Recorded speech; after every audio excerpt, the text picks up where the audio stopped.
Nesse vídeo caracterizaremos a mudança de posição de uma formiga inicialmente até finalizar nesse ponto. Após ter percorrido esse caminho, podemos dizer que com base à posição inicial a formiga estará localizada. Se denotamos o observador justamente na posição inicial e um eixo de referência, a formiga finalizou em a posição 11 metros ao longo de um eixo e no eixo perpendicular ao inicial em 7 metros de comprimento, onde a sua posição final em relação inicial caracterizada justamente por esse par coordenadas de 11, 7, 11 em x e 7 em y.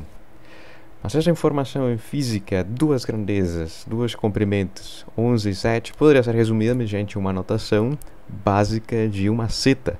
Uma seta que diz essa formiga finalizou nessa posição e a sua direção denotada pelo sentido da seta, que também representa-se, e hoje veremos o que significa esse A com a seta na parte superior, que classe de informação está sendo abrangida esse par coordenado, que poderia ser resumido através dessa A com a seta na parte superior, que tem a informação da direção, denotada por esse ângulo θ de A, onde a formiga realiza uma trajetória e o seu deslocamento, que é a mudança da posição final em relação à posição inicial, denotada por essa seta que diz quão afastado está em relação à posição inicial e qual a direção que essa formiga apresentou justamente ao finalizar o seu percurso.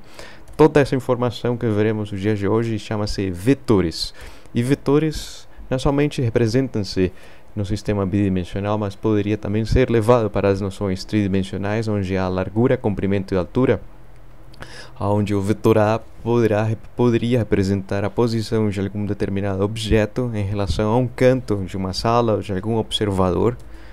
A noção de vetores na parte das imagens usa-se para dizer ou essas imagens que são caracterizadas em pequena escala e grande escala e conservam no mesmo formato, são imagens que na hora de maximizá-las, o formato continua sendo o mesmo.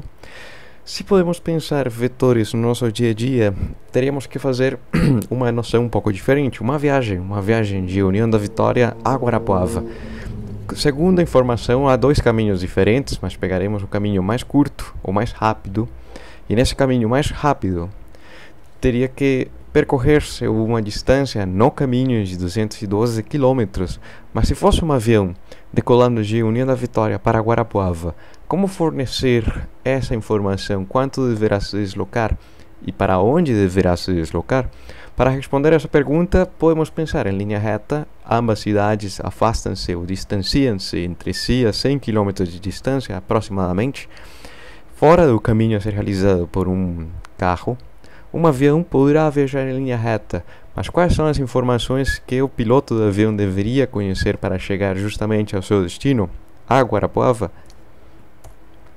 Tomando presente as duas cidades, cidade A, União da Vitória, e cidade B, Guarapuava, e conhecendo a distância entre ambas, somente fornecer a informação que Guarapuava está a 100 km de distância de União da Vitória não é suficiente, podendo ser 100 km nas redondezas. Mas se fosse 100 km em uma direção específica, ao oeste do norte, fornecendo esse ângulo mediante esses pontos cardeais e a rosa dos ventos, justamente conhecendo essas duas informações, o piloto do avião poderia chegaria ao seu destino num determinado tempo estabelecido pelo fato do avião viajar. Outros exemplos diários poderia ser a velocidade de uma bola de basquete, que na hora de ser jogada, a sua direção inicial não é linha reta para fazer a marcação, mas é com um determinado ângulo para cima, atingindo uma altura máxima, justamente representando-se o vetor velocidade com o menor comprimento, e esse comprimento, esse módulo do vetor velocidade, está associado que a velocidade no ponto máximo, na vertical da bola, é a menor, é zero, e posteriormente começa a acelerar e aumentar a sua velocidade até ser clavada, ser enfiada, fazer a marcação. Para analisar esforços, a força a ser necessária, a intensidade da força em relação a um pivô de contato e a força para remover esse prego da madeira, essas intensidades de forças são analisadas mediante vetores. Na parte engenharia também poderia ser usado os vetores para ter os esforços e as deformações a ser desenhado para uma ponte, se suporta ou não suporta um peso de carros pequenos ou um peso coletivo de caminhões ou tráfego pesado. Na parte humana, para analisar a força que fazemos para deslocar ou movimentar nossa mão, mas esse sistema de forças, ou esse conjunto, essa configuração de forças poderia ser usado para fazer uma prateleira que reproduza o mesmo efeito de suportar um objeto com nosso braço, só que essa prateleira deverá ter uma determinada fiação metálica que resista e suporte o esforço de ter esse objeto na parte superior, mas uma prateleira com desenho diferente que reproduz o desenho humano, onde não há esse suporte na parte de baixo com um formato triangular, uma prateleira bonita, um pouco diferente, mas que reproduz os efeitos do braço líquido com base às noções que tem de vetores. Tentemos imaginar outro exemplo cotidiano, um exemplo ideal, que é um rio se escoando, um rio em linha reta. O perfil de velocidade do rio é muito maior no centro que nas beiras do rio. Isso explica porque a grande maioria das vezes vemos as crianças e as pessoas mais idosas tomando banho justamente nas beiras do rio, onde tem menos velocidade ou escoamento. Para caracterizar a fumaça ou a turbulência óptica que acontece quando tem esse fogo, podemos caracterizar esse movimento de massa na ascensão, essa convecção, com vetores, como acontece com essas varetinhas que se queimam e tem um cheiro agradável.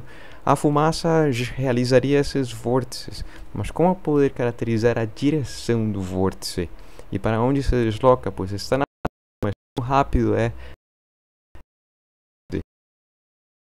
A fumaça não é tão importante, mas o clima, essa massa de ar se deslocando para as Ilhas Britânicas, se vem do Polo Norte ou se vem do Saara, caracteriza um dia frio no primeiro caso e um dia não tão frio na segunda situação. Para caracterizar ou para denotar as direções, os ângulos, como poder fazer essa caracterização de direções e quantificá-las? Para aquilo, comecemos com umas linhas paralelas, duas linhas paralelas cortadas por uma terceira linha. Como poder dizer quão diferente é a orientação da linha amarela em relação às linhas paralelas roxas? Podemos dizer nessa abertura ou nesse vértice, nessa junção dessas duas linhas, existe uma diferença de orientação que se poderá quantificar e representar por esse ângulo A. Esse mesmo ângulo A está justamente no seu reflexo ou também na linha inferior, que é paralela à linha superior. E qual será o ângulo restante complementar, se por acaso não se deseja fazer o conhecimento ou ter conhecimento do ângulo pequeno, qual será o ângulo maior a obter? Como poder calcular esse ângulo maior complementar ao A? Você poderia dizer se a abertura completa de uma direção, e agora no sentido contrário, é 180 graus, e já foi obtido A, você poderia dizer que esse ângulo complementar, o que falta para o giro, uma inversão de direção, será 180 graus menos A, o ângulo denotado pela letra B. Esse mesmo ângulo B está no seu reflexo, e o mesmo que acontece na linha paralela superior, idêntico por ter a mesma direção roxa da rocha superior, acontecerá na linha inferior. Se os ângulos os mesuramos com esse instrumento, que é um transferidor, como ter certeza que a medida do ângulo é justamente a medida da direção de uma determinada linha em relação ao zero do ângulo, está diferenciada por 30 graus, ou 27,17935. Como se poderia ter tanta precisão em uma medida justamente que a menor escala de medida por esse instrumento de medida é 1 grau. somente se pode distinguir um do outro, talvez a metade visualmente, mas o instrumento de medida não fornece a forma de distinguir a metade de outra metade.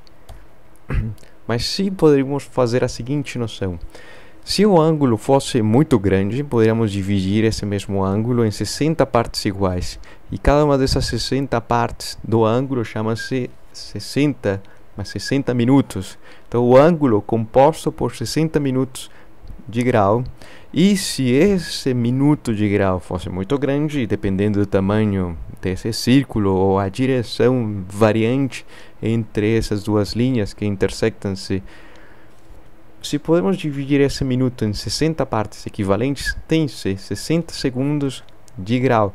Ou seja, que para medidas mais exatas, se fosse um círculo bem maior, fornecer o grau é muito abrangente, mas minutos, segundos poderão ser muito mais exatos. É justamente o que acontece para localizar-nos no nosso planeta. O sistema de posicionamento global, GPS, nos fornece as informações de longitude, de latitude, e com base nessa grade imaginária, e tendo presente umas linhas também imaginárias que são os zeros de longitude, que é o meridiano de Greenwich, e os 0 graus de latitude, podemos fornecer uma divisão entre o hemisfério este do oeste ou do hemisfério norte do hemisfério sul.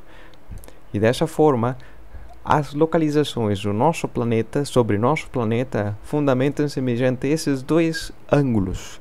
Por exemplo, as coordenadas de União da Vitória são 26 graus com 13 minutos com 48 segundos no hemisfério sul, e ao oeste do meridiano do Greenwich, ou de Greenwich, 51 graus 0,5 minutos com 9 segundos, ou seja, mudando espacialmente de 15 em 15, 45, 51 a oeste e 20, 30 próximo de cá, estaríamos localizados, estaríamos vendo justamente a posição. Mas se fosse uma região um pouco maior, não muito exata, se fosse o tamanho de um estado, como poder fornecer quão grande é aquele estado angularmente? Para aquilo define-se o ângulo sólido retangular, um ângulo que é a projeção de uma variação angular em ambos eixos de longitude e latitude de 10 graus, podendo ser de 1, podendo ser de 5, dependendo do caso. Mas esse ângulo sólido está associado com essa grade que vemos imaginária sobre nosso planeta. E os ângulos na escala natural? Qual poderia ser? Porque sempre fazemos a escrita e os denotamos mediante graus, mas naturalmente, na matemática, não é assim como se faz. É sutilmente diferente, é uma noção nova, que vale a pena analisá-la. Tentemos imaginar uma circunferência, ou um círculo, de raio R. Esse círculo é caracterizado por essa única informação. Diria R em comprimento, poderia ser 1 metro, 1 quilômetro, ou simplesmente 1 nanômetro, com uma circunferência muito pequena em relação a esse raio muito pequeno, ou uma circunferência muito grande se esse raio fosse gigante. Como poder caracterizar os ângulos? Para aquilo, pensemos que a distância do raio, esse comprimento, possa ser levado e projetado ao longo da curvatura do próprio círculo. Quão afastado angularmente está o ponto inicial, o ponto que tinha-se sobre o raio, e desse ponto que denota o comprimento completo do raio projetado sobre a curva, a seção dessa circunferência, justamente uma seção de um arco e uma circunferência. A esse ângulo que denotamos como sendo a abertura equivalente a um comprimento do raio, a esse ângulo é denotado matematicamente como sendo um radiano. A palavra radiano vem do latim e significa raio. Por isso que usamos os radianos, pois um radiano é equivalente à abertura angular existente por esses pontos, ou a diferença de orientação desses pontos quando estão afastados entre si por uma seção de arco equivalente a um raio. Mas se estão afastados por um raio, poderiam estar afastados 2 vezes, ou seja, 2 radianos, 3 radianos. Qual seria a abertura angular para um ponto diametralmente oposto, na direção contrária. É o que se conhece como 3 e um pouquinho. Pi radianos é um número transcendente na matemática, e a abertura completa, 2 vezes π. Isso explica por que o comprimento da circunferência expressa-se como 2 vezes π vezes o raio. Quanto maior seja a abertura, e nesse caso a abertura total, 2 vezes π, e quanto maior seja o raio, será o comprimento que tem-se da circunferência, ou simplesmente a circunferência. O π é um número transcendente na matemática, define-se como sendo a circunferência dividida pelo diâmetro do círculo. Nesse caso, dependendo de quão grande seja o círculo e quão minúsculo seja a menor escala de medida possível, poderia-se obter um número muito próximo a 3,141592,654 e assim por diante. É um número que não finaliza, é um número infinito, um número transcendente na matemática. Ou, em outras palavras, também é dito como um número irracional. O número π nessa animação poderia ser visto como 3 vezes e um pouquinho o tamanho do próprio diâmetro. E desenrolando esse barbante, ou essa fita, ou essa corda de cor vermelha que pertence a essa roda de uma carroça, é um tamanho 3 e um pouquinho. E esse pouquinho é justamente o que marca a diferença. É 3,1415 e assim por diante. É o número π. Triângulos. Você diz que são figuras geométricas e, como o seu próprio nome diz, são figuras que têm ângulos, mas são 3 ângulos que compõem a figura. Existem de várias classes. Existem de lados iguais, que chama-se triângulo equilátero, e a palavra equi é o prefixo grego-latino para dizer equivalência, 3 lados iguais. Se tem 2 lados iguais e um diferente, se chamam isósceles, onde iso é o prefixo grego para denotar equivalência, e se são diferentes, chama-se escaleno. Mas também poderiam ser caracterizados pelos seus ângulos internos.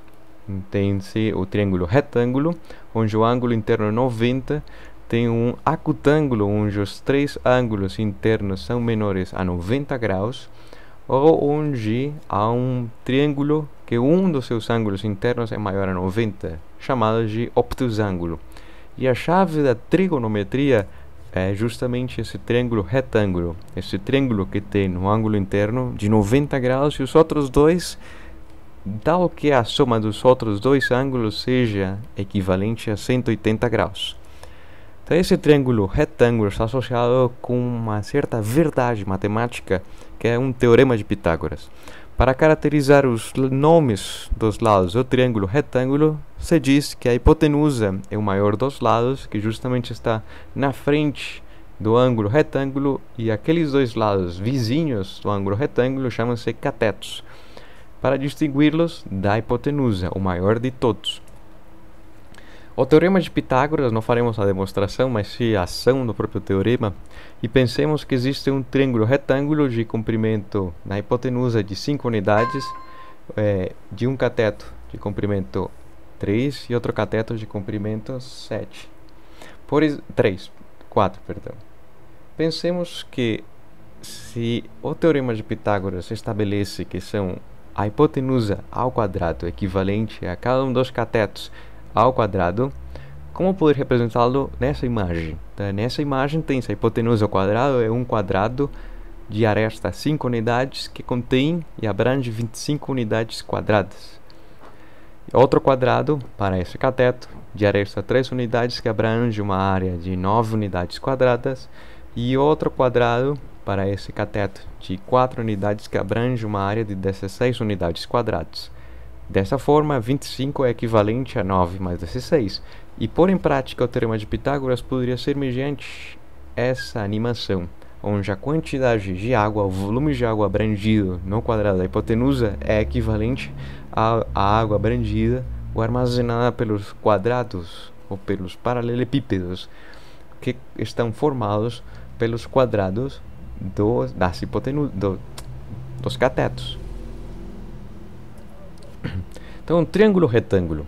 Como poder caracterizar as razões existentes entre a sua hipotenusa, a altura, a sua hipotenusa com a base, ou esse cateto que chama-se B de base, esse cateto que chama-se B, A de altura. E qual seria a relação existente entre o cateto A com o cateto B? Que nessa imagem o A representa a altura e o B representa a base.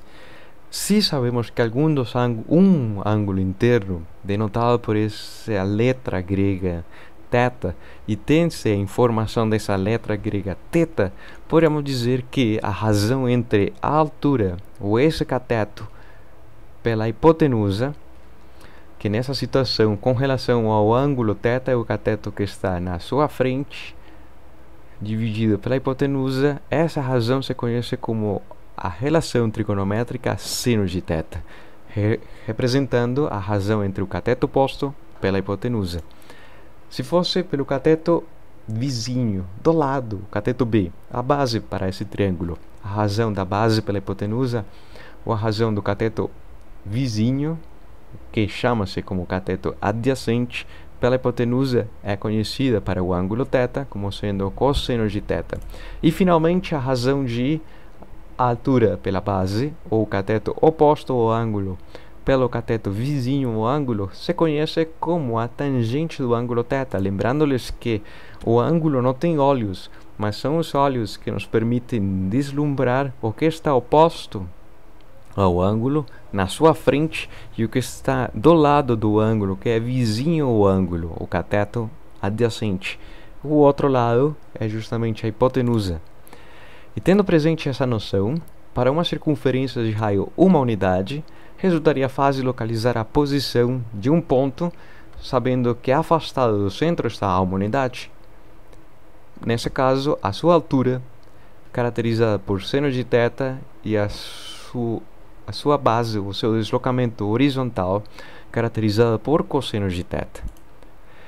Alguns valores específicos de seno e cosseno de θ para ângulos entre 0 e 90 graus, ou associados com π, já que π é equivalente a 180 graus, é a meia abertura angular, ou associado entre pontos diametralmente opostos, tem-se que a metade de π, 90 graus, π meios, π tercios, 60 graus, π quartos, 45 graus, π sextos, 30 graus.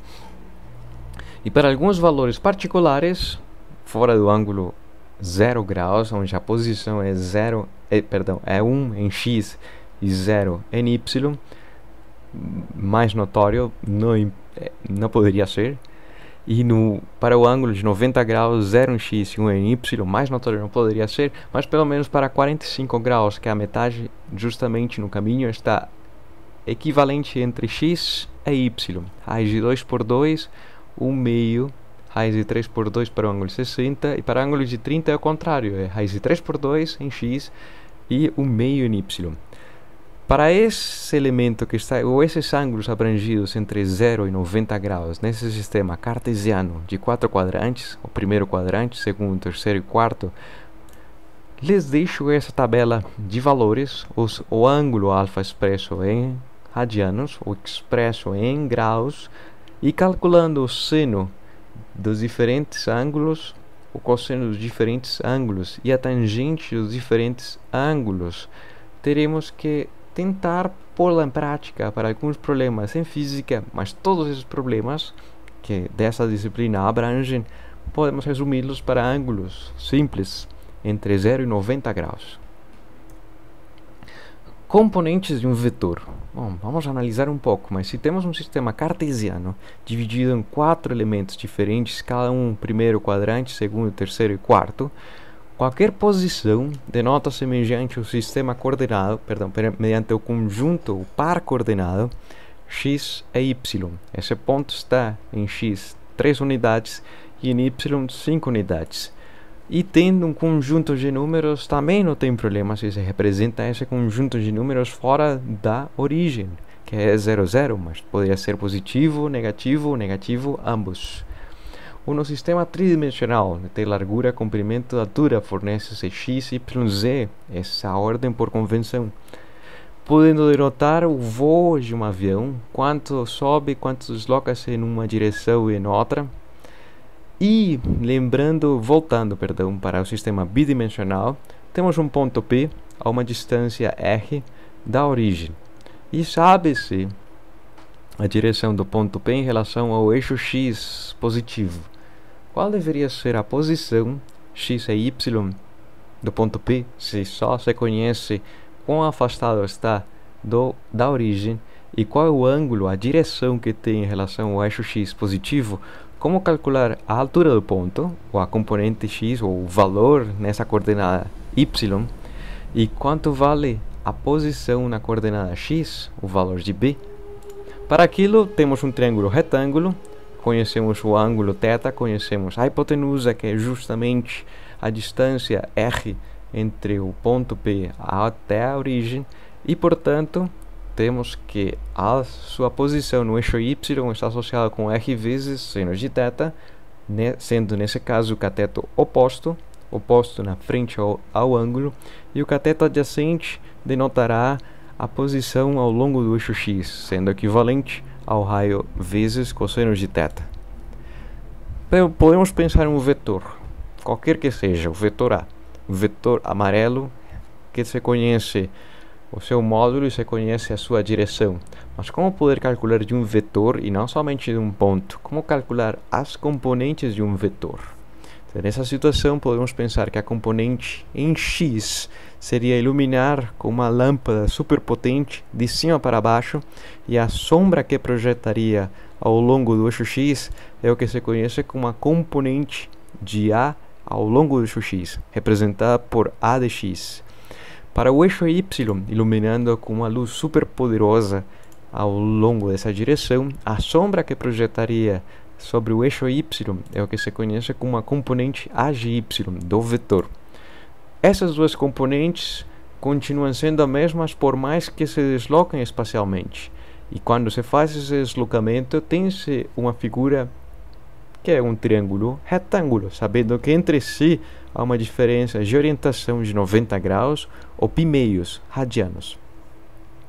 Se temos essa estrutura triangular, e por simplicidade fazemos a escrita do módulo do vetor A, não com o valor absoluto, mas sim simplesmente pela letra A, e nesse contexto nós faremos entender o módulo do vetor justamente pela letra sem a seta, poderíamos representar a razão do seno do cateto oposto ao ângulo θ pela hipotenusa, obtendo o valor da componente em y em função da hipotenusa, que se conhece em função do módulo e do ângulo, e a relação do cosseno de θ para o cateto adjacente, nesse caso a componente do vetor A ao longo do eixo x. E se fosse um ângulo maior? Se fosse um ângulo maior, continuará sendo a mesma relação, sempre quando o ângulo seja mensurado a partir do eixo x positivo. Se aumentasse ainda mais o ângulo, tem-se que as duas componentes, nessa situação, para um vetor apontando no terceiro quadrante, ambas componentes negativas. Se diz que a componente em x na direção contrária do eixo x e a componente em y na direção contrária do eixo y, ou seja, para baixo.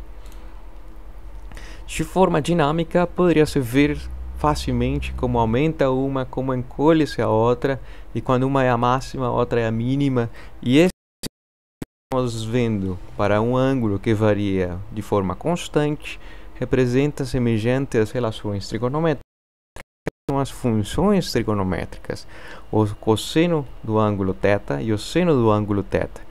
Uma oscila, e essa oscilação periódica associada a funções sinoidais.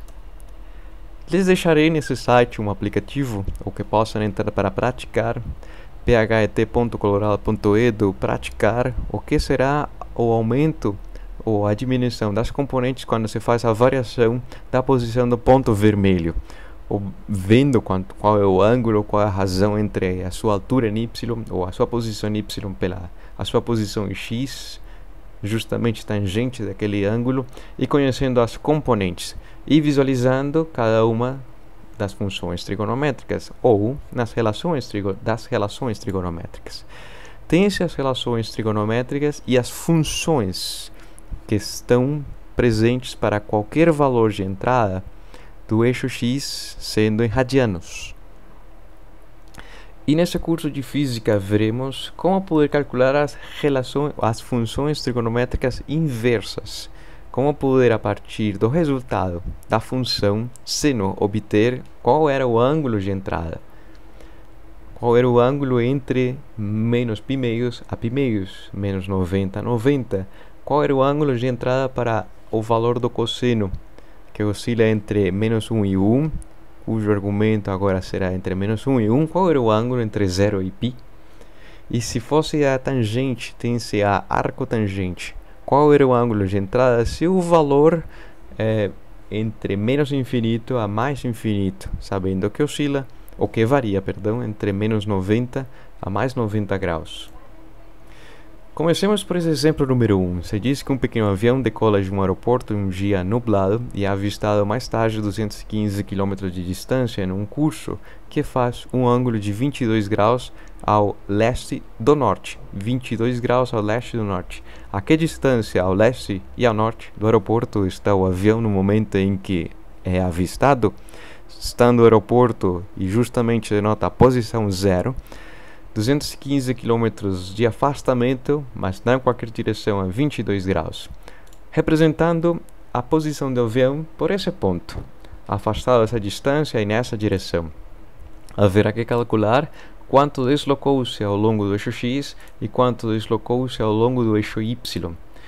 Se desejamos calcular ao longo do eixo X, esse elemento que está cá em relação ao ângulo de 22 graus é o cateto oposto, e o cateto oposto associado com seno de 22 graus, a razão do deslocamento em x pela hipotenusa do triângulo 215 graus, implicando que seja justamente 80,54 metros para o eixo x, e o eixo x associado ao leste.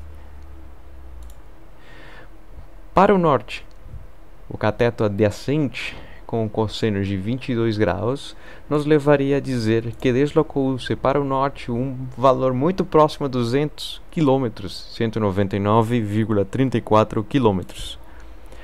Outro problema,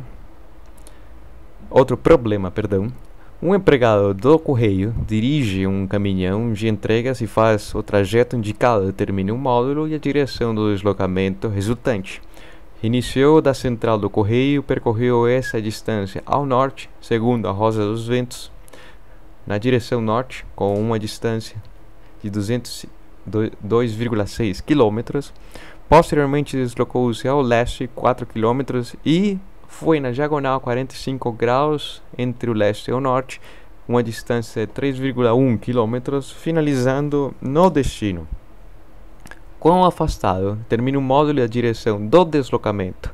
Quão afastado está e qual a direção aonde finalizou a pessoa do correio em relação à posição inicial? Esse vetor nos dirá aonde que finalizou, mas quão afastado e qual a direção é a incógnita do problema. E para aquilo devemos representar a direção mediante o ângulo que realizaria com base ao eixo do leste, ou poderíamos representar para o eixo X também, mas tendo em consideração os percursos individuais. Deslocou-se inicialmente 2,6 km ao norte, 4 km ao leste e na diagonal. E esse elemento na diagonal de 3,1 km de módulo, quantos deslocou-se efetivamente ao leste e ao norte? Podemos representá-lo mediante essas componentes, dizendo que esse ângulo de 45 e esse deslocamento efetivo ao leste representa, para o ângulo de 45, o cateto adyacente, e mediante a relação trigonométrica cosseno, temos que deslocou-se para o leste 2,19 km e para o norte, efetivamente, com o cateto oposto ao ângulo de 45, deslocou-se associado com seno de 45 vezes o módulo do deslocamento, igual de 2,19 km. Ou seja, se somamos as componentes ou os deslocamentos líquidos para o leste, 4 nesse percurso e 2,19, temos que o valor é de 6,19 efetivo ao leste, e ao norte será a soma de 2,6 mais 2,19, sendo efetivo de 4,79 km. E como poder determinar a direção e o módulo do deslocamento, quão afastado está o ponto final do inicial? Para aquilo podemos aplicar o teorema de Pitágoras e determinar o valor da hipotenusa desse triângulo, sabendo que é a soma das componentes ou dos catetos ao quadrado, e posteriormente removendo a segunda potência da hipotenusa, essa distância d, removendo a segunda potência mediante a radiciação, tem-se que a distância efetiva foi de 7,87 km, ou seja, deslocou-se, e o valor do deslocamento sempre será menor ou igual à trajetória realizada. Pronto, temos a distância, temos o deslocamento, um valor de 7,87 km. Qual será o ângulo? Aonde finalizou? Qual a direção? Então, segundo esse transferidor, é aproximadamente de 38 graus. Mas como ter certeza dessa medida, desse transferidor? Não existe um transferidor de quilômetros gigante. Como poder determinar a direção?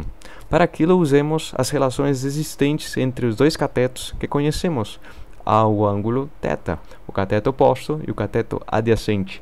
Ou seja, que a relação entre o cateto oposto pelo cateto adjacente é o que se conhece como tangente de θ.